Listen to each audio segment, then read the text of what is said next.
also acknowledge that debate as an art has to be done willingly. We argue for a policy of encouraging students interested in debating, like in the status quo today, where it's integrated into class discussion.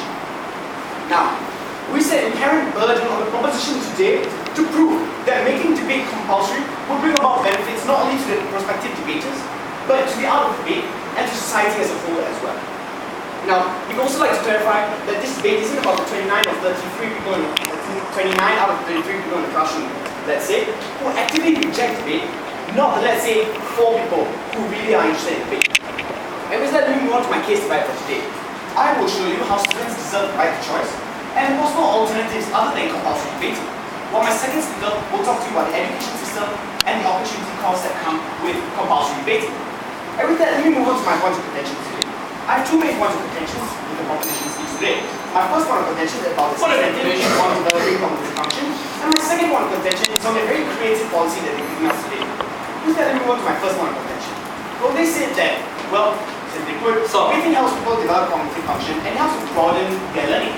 We agree, but only for interested students. If a student isn't interested in debate, they're not going to be listening to the lessons taught to them. They're not going to be listening, they're not going to be actively participating. So it doesn't really help broaden those people, and those people are the majority. So it's not really fair for them to assume that. And they said that it provides them with skill sets they need to succeed in their career. Well, this is not true for all careers, because if I want to be a teacher, it's not necessarily that I need to learn how to stand out and argue. Well, maybe if I want to be a lawyer, yeah, but that's not everyone. So it doesn't apply to everyone in that case. Now, debate is a complicated subject, that's what I say. And we agree with that. We also agree that you have to be mature enough to debate. But not everybody in secondary school in the compulsory classes are mature enough to do this debate. So once again, it's not fair that they're assuming that everybody is doing that. And on the side of it, you have to think hard on issues that are single yet complex. We agree. Not everyone can do that because they're not mature enough, as I've already stated in my previous point. Now, they say that debate helps you in a manner where the audience can understand. Of course, yes. But it might not give conducive conditions for these people to think, as these people were forced to be here in the first place. They didn't want to be here. For those people that were interested, yeah, yes, sure, they could be good thinkers, they could think logically, not for all of them. And let me move on to my second point of contention on their policy judgment. They say they require secondary 1 students, secondary 2 students to go for debate.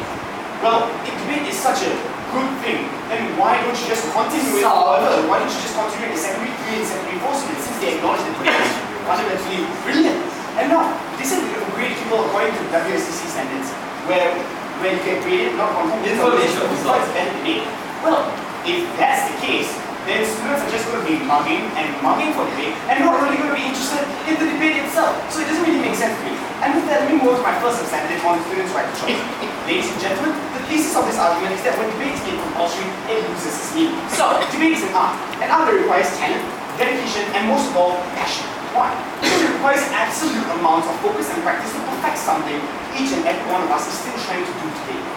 And the reason why we're all here today is because we have this passion. It's the reason why not entire schools are trying to squeeze themselves in this classroom as well. So, simply put, not everyone is interested in debate, and team proposition can't force them to do so either. So, if their policy took place in a moment, students with no interest in debate would be ruthlessly forced to sit down on these very tables and chairs and sit through hours and hours of stressful, time-consuming debates. When you give them the option, they will take off. So, this not only infringes on the rights of the debater himself or herself, but tarnishes the idea of debate as a school sport, since people will go to see it as a dream. And with that, yes, sir. A student can't have passion in debate if they don't even know what it is. Yes, sir. Coming to that, you have to explain. I'll be elaborating more than my second substantive, but briefly, we will encourage students to go for debate. We will teach them what is debate roughly. We will show them through paper pamphlets, talks, what is the real beauty of debate, so that they know what this is. When they sign up for it. And now, so 10 years down the road, these students who are compulsory forced to do so under their policy, we'll be talking about how they treated their debates, not how much they enjoyed them. And we say this only leads to widespread hatred of debate, since these students won't understand the fundamental of debate in the first place. Now, this constant exposure to debate, to extremely vigorous activities like this, can generate fatigue. And that's why compulsory debate causes harm to the people who aren't willing to put in the blood, sweat, and tears. Ladies and gentlemen, since they don't understand this, their debate journey becomes meaningless, as they don't go through the rather sacred journey that we all go through today. That's why we're here right now. Now, compulsory debate classes skip the journey and then throw students in the water when they really don't know how to swim. Students should have the choice to choose whether or not they want to spend their debate journey, their time debating, or doing something they really love. And taking away this right is done fundamentally wrong. Now on to my second substantive on the alternatives.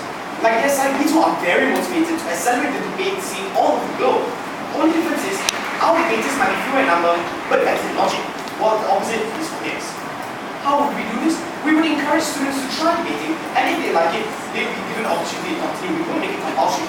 And we'll distribute paper pamphlets, as I've already said, give talks to students, and even do exhibition debates for these people to learn what debate is really about, and to seek out the prospective, passionate debaters and out the rest of the audience. As a result, while convincing newer generations to start debating, we also produce better, more interested students who will for sure continue to pass on the culture of debating like our coaches, seniors, and adjudicators here today. We will also encourage students to start debating CCs in their schools for interested students so that their passions might be pursued in the process.